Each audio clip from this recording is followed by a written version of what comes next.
Why don't people just leave? Because leaving is the most dangerous part.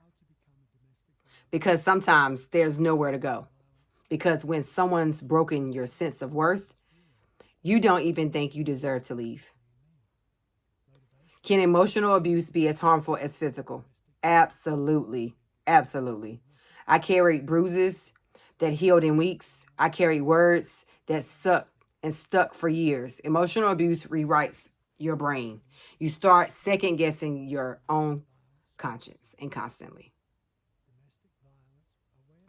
What should I do if I think my friend is being abused?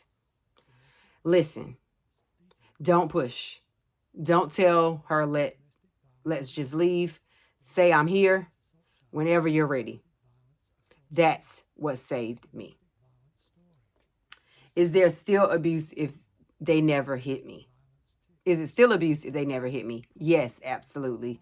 Abuse is about control, not bruises. If they isolate you, scare you, humiliate you, it's abuse.